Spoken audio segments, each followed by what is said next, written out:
Hello दोस्तों, क्या हाल है। आप देख रहे हैं इंपॉर्टेंट और सचोट न्यूज, जहां मिलती हैं आपको देश और दुनिया की तमाम बड़ी खबरें सबसे पहले और सबसे विश्वसनीय रूप में। कृपया वीडियो को लाइक और चैनल को सब्सक्राइब करें और कमेंट बॉक्स में जरूर बताइए कि आप ये वीडियो कहां से देख रहे हैं। तो चलिए शुरू करते हैं आज के वीडियो को।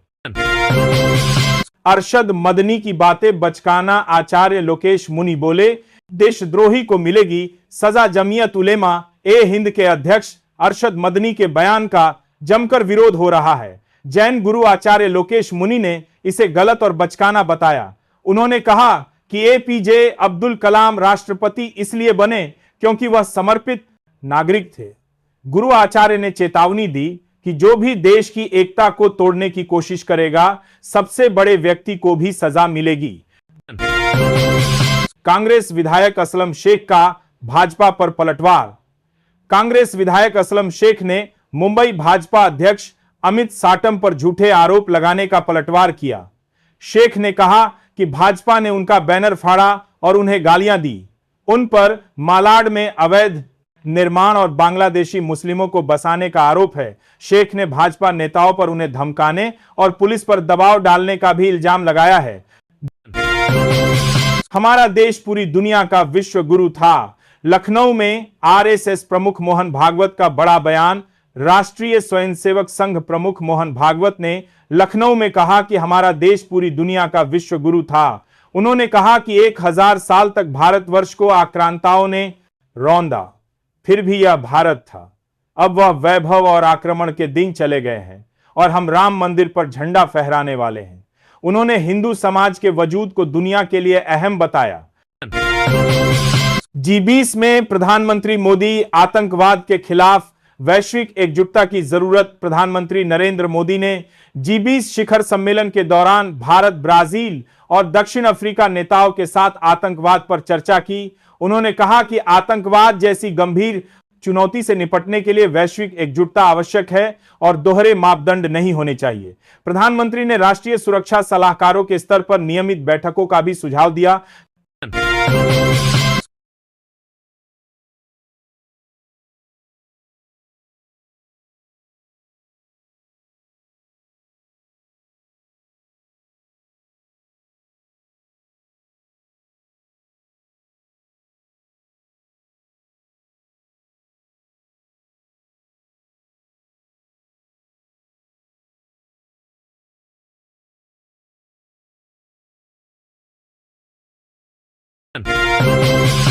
बंगाल में चुनाव आयोग के खिलाफ मोर्चा। बूथ स्तर के अधिकारी करेंगे विरोध।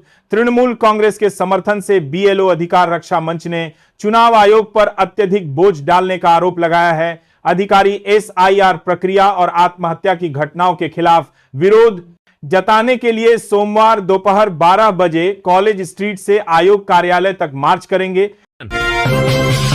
प्रधानमंत्री मोदी का सपना हो रहा साकार। गृह मंत्री अमित शाह ने दिल्ली पुलिस और एनसीबी को दी बधाई।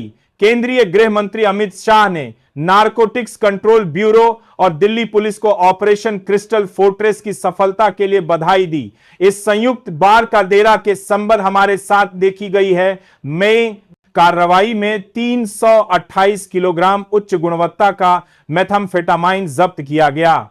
शाह ने कहा कि यह कार्रवाई प्रधानमंत्री नरेंद्र मोदी के नशा मुक्त भारत के लक्ष्य की दिशा में एजेंसियों के बीच तालमेल का उदाहरण है।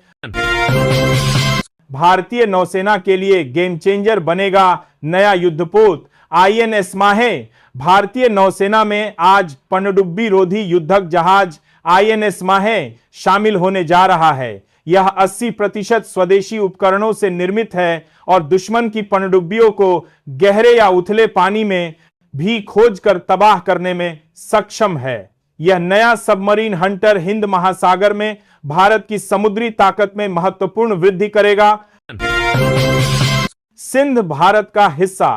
राजनाथ सिंह के बयान से तिलमिलाया पाकिस्तान। रक्षा मंत्री राजनाथ सिंह के सिंध को लेकर दिए गए बयान पर पाकिस्तान ने कड़ी प्रतिक्रिया दी है। सिंह ने कहा था कि सिंध सभ्यता के रूप में हमेशा भारत का अभिन्न अंग रहा है और भविष्य में वापस आ सकता है।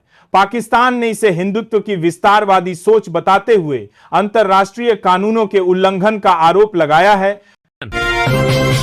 नई सरकार बनने के बाद मुख्यमंत्री नीतीश एक्शन मोड में ली फैक्ट्री की निरीक्षण। नई सरकार बनने के बाद मुख्यमंत्री नीतीश कुमार तुरंत काम पर लौट आए हैं। उन्होंने हाजीपुर औद्योगिक क्षेत्र का दौरा कर रूसी सैनिकों के लिए जूते बनाने वाली फैक्ट्री का निरीक्षण किया। मुख्यमंत्री ने उत्पादन प्रक्रिया को करीब से देखा और क्षमता बढ़ाने पर जोर दिया। यह कदम राज्य में औद्योगिक विकास को बढ़ावा देने की सरकार की प्रतिबद्धता को दर्शाता है। बिहार विधानसभा प्रोटेम स्पीकर नियुक्त जेडीयू नेता नरेंद्र नारायण यादव बिहार विधानसभा के प्रोटेम स्पीकर बने। राज्यपाल आरिफ मोहम्मद खान ने उन्हें पद की शपथ दिलाई। यादव अब नवनिर्वाचित विधायकों को शपथ दिलाएंगे। वह मधेपुरा की आलमनगर सीट से लगातार 8वीं बार विधायक चुने गए हैं। बिरेरी एंड दिश। जम्मू कश्मीर वैष्णो देवी यूनिवर्सिटी विवाद।